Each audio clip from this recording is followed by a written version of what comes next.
السلام علیکم ناظرین، ایک نئے نشست کے ساتھ افتخار شرازی کا سلام قبول کیجئے۔ آج اگرچہ پاکستان میں سیاسی منظرنامے پہ عمران خان صاحب کی اہلیہ بشریٰ بی بی کی رہائی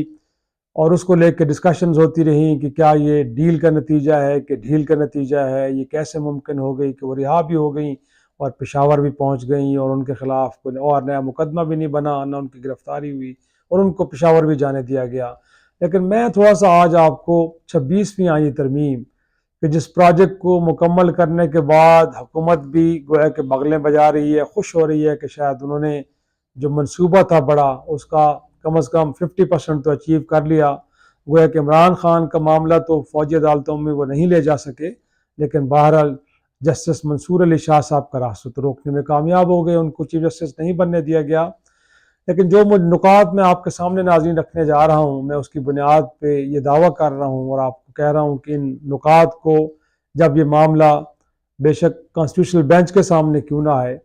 یہ آئینی ترمیم کوڑے دان میں جاتی ہوئی نظر آ رہی ہیں۔ یہ 26ویں آئینی ترمیم کچھ زیادہ دیر تک برقرار نہیں رہ پائے گی، اور اس حوالے سے آج دو اہم ڈیولپمنٹس ہوئی ہیں جو آپ کے سامنے میں رکھوں گا اور بتاؤں گا کہ میں کس بنیاد پہ یہ کہہ رہا ہوں کہ ایسا ہونے جا رہا ہے بہت جلد، اس میں کوئی زیادہ تاخیر نہیں ہونے لگی۔ تو ایک تو جسٹس منصور علی شاہ صاحب کا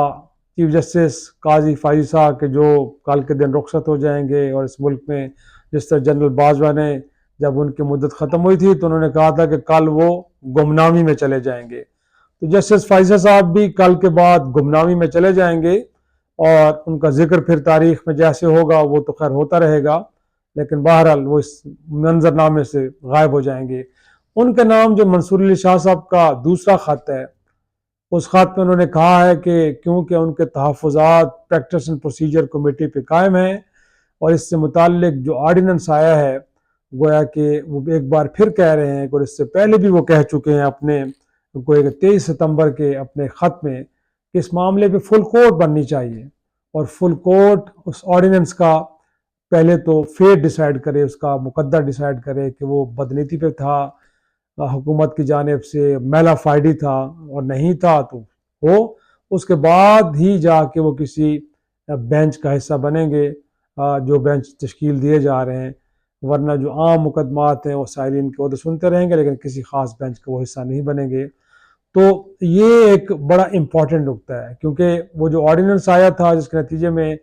منیب اختر صاحب کو نکال باہر کیا گیا تھا، اور اس کے بعد جسٹس امین الدین خان کو شامل کر کے تو قاضی فیصل صاحب نے بالخصوص جو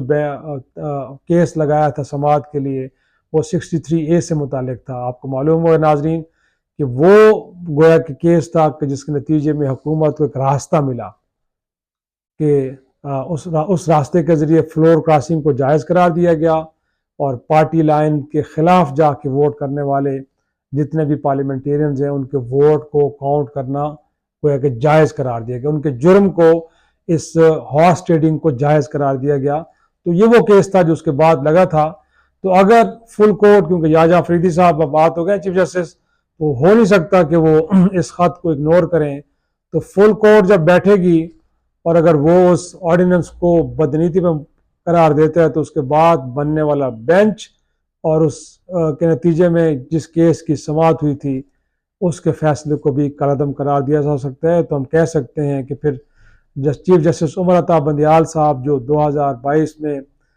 فلور کراسنگ سے متعلق فیصلہ دے کے گئے تھے، وہ فیصلہ دوبارہ بحال ہو جائے گا۔ تو صورت میں ہم کہہ سکتے ہیں کہ وہ لوگ کہ جن کو فلور کراسنگ کروا کے ان کے ووٹ ڈلوائے گئے اور جو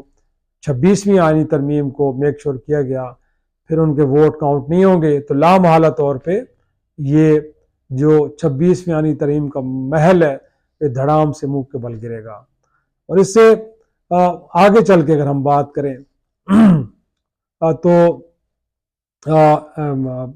ایک اور آج پٹیشن آئی ہے سپریم کورٹ میں،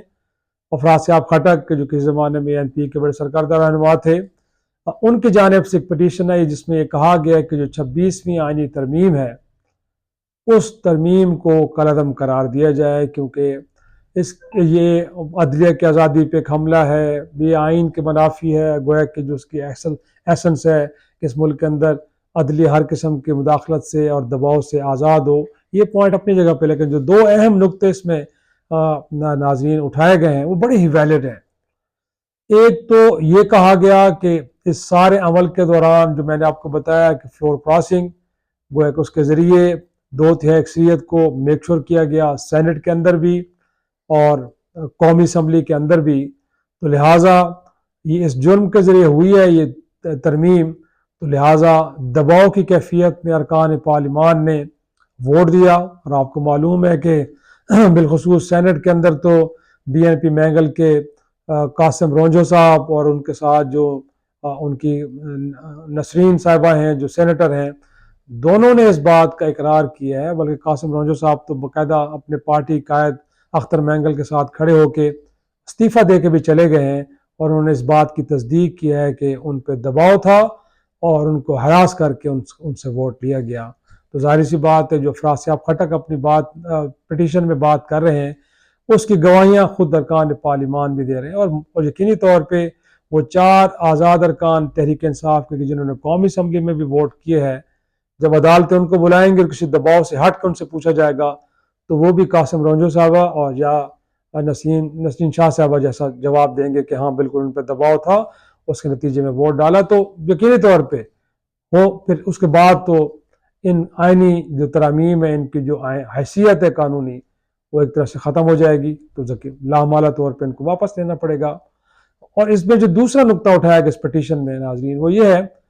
کہ ابھی تو جو 8 فروری 2024 کو الیکشن ہوا ہے اس کے نتائج 80% تو ٹریبیونل میں ابھی تک ان کو کنٹیسٹ کیا جا رہا ہے تحریک انصاف کی جانب سے۔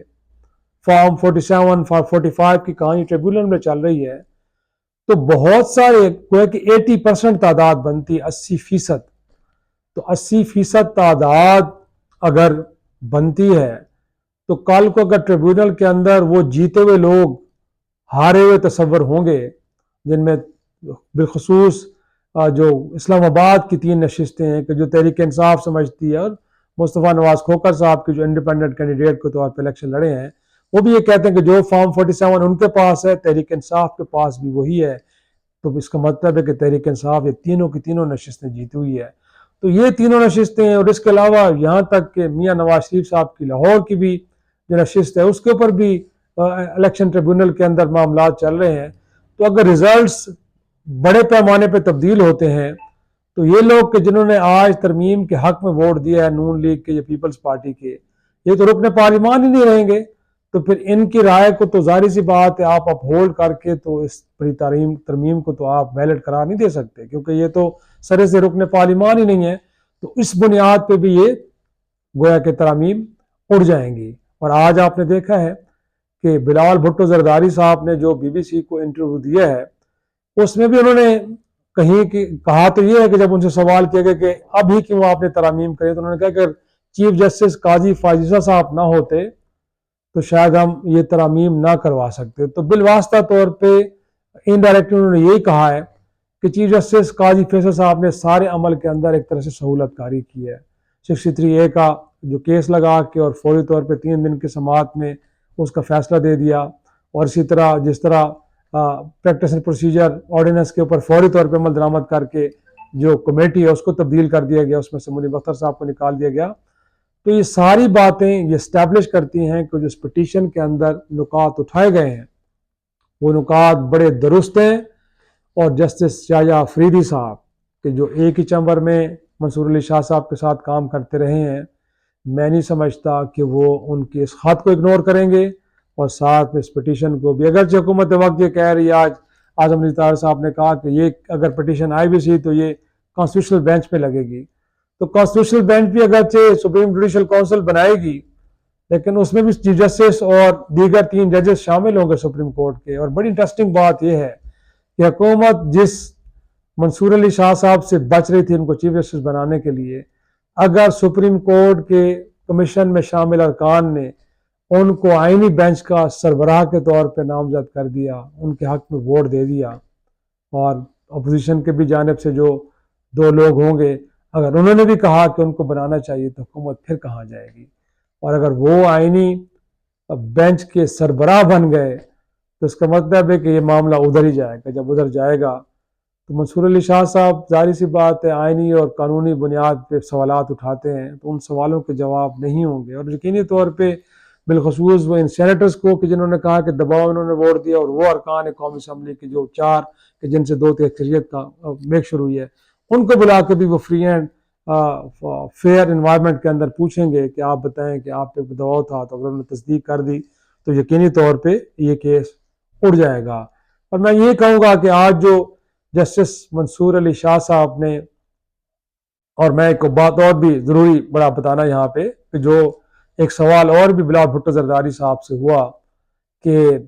اب جب آپ کو یہ کہا گیا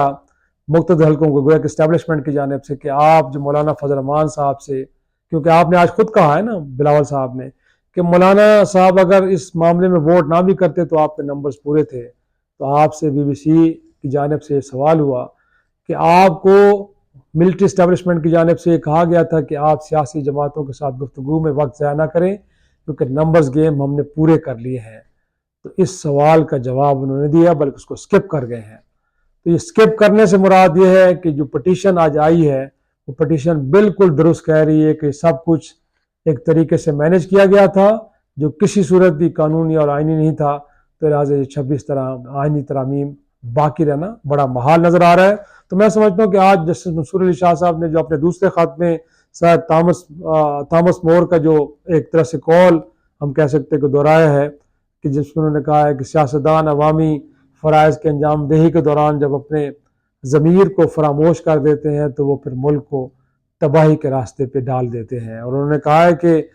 ہم گویا کہ سیاستدانوں کی طرف اشارہ کرتے ہوئے کہا کہ جب ہم اقتدار میں ہوتے ہیں تو اکثر ہم میں سے یہ لوگ بھول جاتے ہیں کہ اس ملک کے عوام ہمارے اعمال کو دیکھ رہے ہیں